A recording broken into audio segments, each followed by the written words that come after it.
अस्सलाम वालेकुम। News eight 9 के साथ मैं हूं साजिद हसन। मैं हूं रबा बसत और मैं हूं गौहर इशरत। बुलेटिन के आगाज में आपको बताएं, पीपल्स पार्टी नफरत की सियासत पर यकीन नहीं रखती। एक जंग हारने के बाद शहीद भुट्टो ने इस मुल्क की क़यादत संभाली है।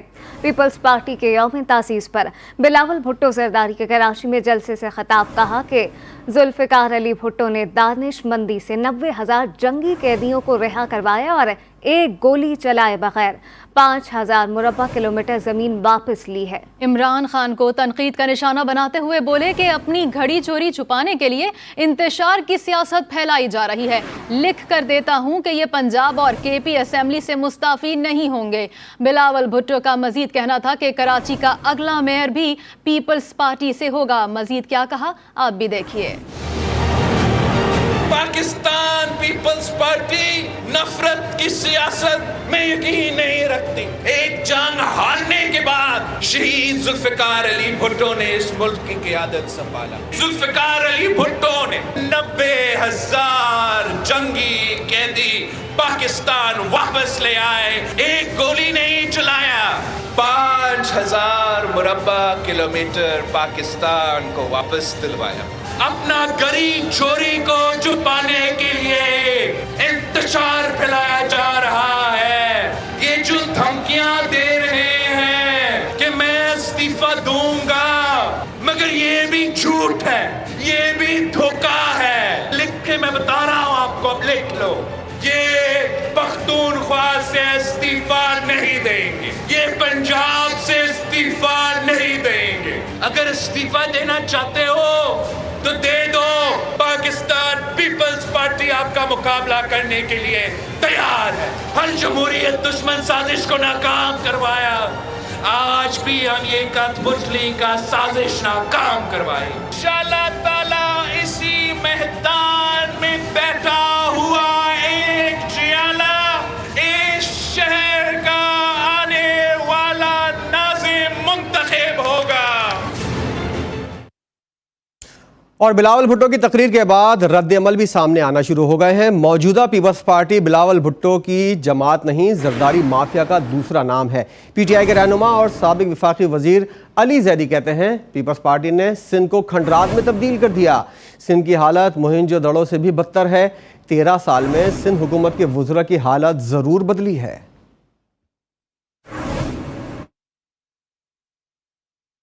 पंजाब असम्बली को बचाने और सियासी महज पर कामयाबी के लिए नून लीग और पीपल्स पार्टी में राब्ते तेज हो गए हैं। मुस्लिम लीग नून के वफ्द से पीपल्स पार्टी के शरीक चेयरमैन आसिफ अली जरदारी से अहम मुलाकात हुई है, जबकि लीग वफ्द में वफाकी वज़रा राना सनाउल्लाह, अयाज सादिक और ख्वाजा साद रफीक शामिल हैं। मुलाकात में पंजाब असेंबली को बचाने के लिए मुख्तलिफ ऑप्शंस पर गौर किया गया है। तफसीलात के लिए बात करते हैं, इंतजार हैदरी हमारे साथ मौजूद हैं। जी इंतजार, बताइएगा पंजाब असेंबली को बचाने के लिए नून लीग और पीपल्स पार्टी क्या हिकमत अमली इख्तियार करने जा रही है? बिल्कुल, मुस्लिम लीग नून और पाकिस्तान पीपल्स पार्टी की मुसलसल मुलाकातें और मुशावरत चल रही है और अब भी एक आला सतही मुशावरत के लिए मुस्लिम लीग नून का आला सतही वफ्द जरदारी हाउस पहुंचा है, जिसने साबिक सदर आसिफ जरदारी से मुलाकात की। ये आला सतही वफ्द वफाकी वज़रा राना सनाउल्लाह, सरदार अयाज सादिक और ख्वाजा साद रफीक पर मुश्तमिल था। इस अहम तरीन वफ्द ने पंजाब असम्बली में तहरीक अदम एतमाद, गवर्नर राज समेत दीगर मुमकिन ऑप्शन पर तबादला ख्याल किया है। नून लीगी वक्त से मुलाकात के बाद साबिक सदर आसिफ जरदारी और स्पीकर कौमी असम्बली राजा परवेज के दरमियान भी टेलीफोनिक रब्ता हुआ और उसके फिर थोड़ी देर बाद स्पीकर कौमी असम्बली भी जरदारी हाउस पहुंच गए और पंजाब की मौजूदा सियासी सूरत हाल पर गुफ्तशनीद जहां पर की गई, वहीं पर PTI MNAs के इस्तीफों के मुतालिक भी तबादला ख्याल किया गया है। गुज़िश्ता 4 रोज से मुस्लिम लीग नून और पाकिस्तान पीपल्स पार्टी के दरमियान मुसलसल इस मामले पर मुशावरत की जा रही है। जी अहम मुलाकातें शुरू हो गई हैं। इंतजार हैदरी अपडेट कर रहे थे, आपका शुक्रिया। और अब आपको खबर दें, आर्मी चीफ सैयद आसिम मुनीर से और chairman joint chief of staff committee ने सदर मुमलिकत आरिफ अलवी से मुलाकात की है। इस मुलाकात में सदर मुमलिकत आरिफ अलवी ने जनरल आसिम मुनीर और जनरल साहिर शमशाद मिर्ज़ा को ओहदा संभालने पर मुबारकबाद दी और मुल्क की सलामती के उमूर पर तबादला ख्याल किया। सिपाही सालार जनरल आसिम मुनीर और जनरल साहिर शमशाद मिर्ज़ा ने वज़ीर-ए-आज़म शहबाज शरीफ से भी मुलाकात की। वज़ीर-ए-आज़म का कहना था कि बहादुरी और कुर्बानी की तवील तारीख़ की हामिल है, जिसकी क़यादत करना एक बड़ा एजाज़ है।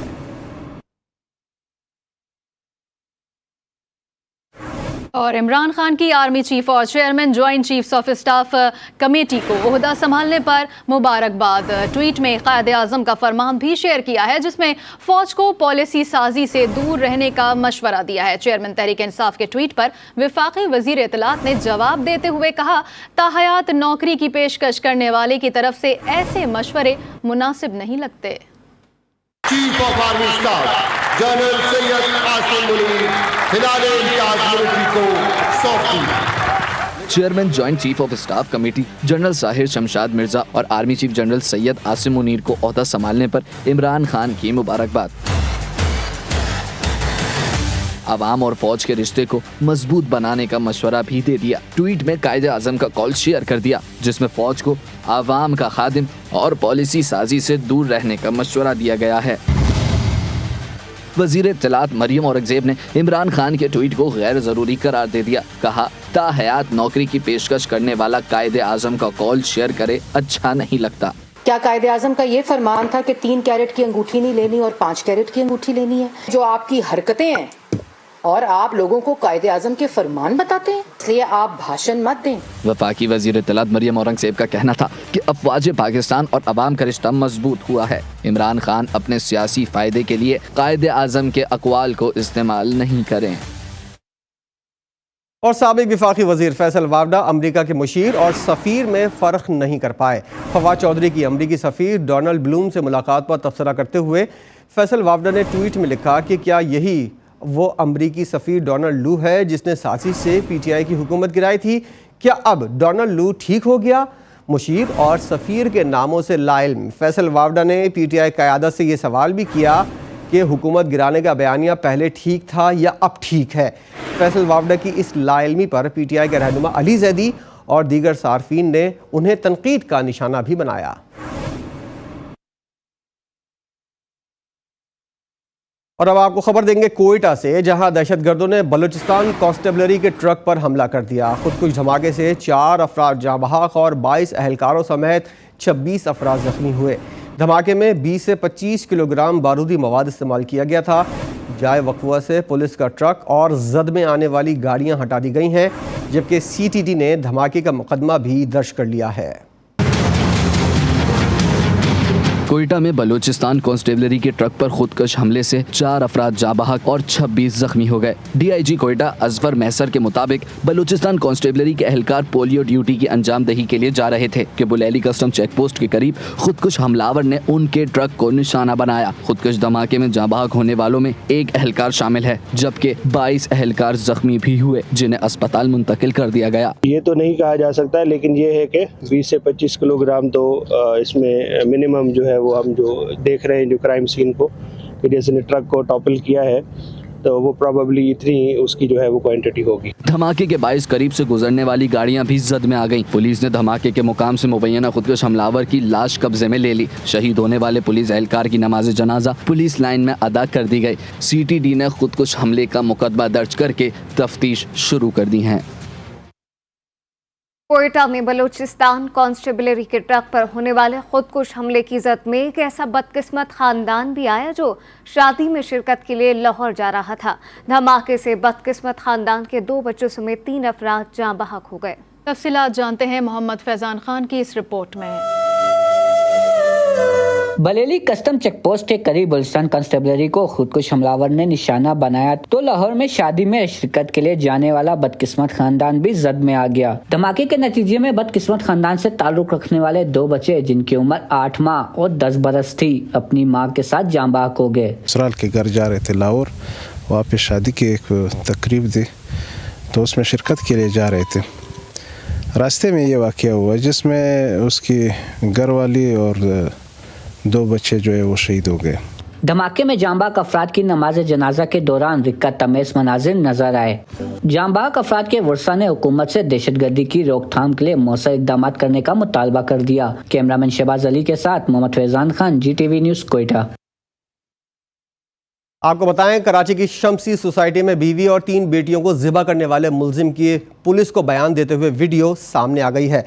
मुलजिम ने मोबाइल पर टाइप करते हुए बताया कि पुलिस ने मुलजिम के इन्वेस्टर्स को भी शामिल तफ्तीश करने का फैसला किया है। मकतूलीन की नमाज जनाजा मलीर शम्सी सोसाइटी में और तदफीन अजीमपुरा कब्रिस्तान में कर दी गई है। घरेलू झगड़े लेनदारों को अदायगी। कराची की शम्सी सोसाइटी का मकीन फवाद इन्वेस्टर से अपनी बेटियों और बीवी का कातिल बन गया। मुलजिम फवाद बोल नहीं सकता, इसलिए पुलिस ने उसका इब्तिदाई बयान मोबाइल पर टाइप करवा के लिया। मुलजिम के मुताबिक उसे लेनदारों को रकम अदा करनी थी। तकाजा करने वालों को रकम अदा नहीं कर सकता था। कारोबार में नुकसान होता रहा। बीवी से भी झगड़ा रहता था। वाक़े के रोज भी झगड़ा हुआ था। फवाद के पड़ोसी का कहना था कि बज़ाहिर माली परेशानी का कभी जिक्र नहीं किया। हमारे तो पड़ोसी के सामने रहते थे, पता नहीं कैसे हुआ ये, मुझे समझ नहीं आया उन्होंने क्यों किया। जॉब करते थे, सेल्स मैनेजर थे, बिजनेस का नहीं पता, इन्होंने शुरू किया होगा, पैसे लेके लोगों से। बहरहाल उस टाइम तो ये मैनेजर ही थे। पुलिस के मुताबिक इन्वेस्टर्स का 164 का बयान लिया जाएगा। मुलजिम के फोन से डेटा हासिल किया जा रहा है। डॉक्टर्स ने मुलजिम के बयान देने के काबिल होने के लिए 1 माह का वक्त दिया है। मकतूलेन की नमाज जनाजा शम्सी सोसाइटी में और तदफीन अजीमपुरा कब्रिस्तान में की गई।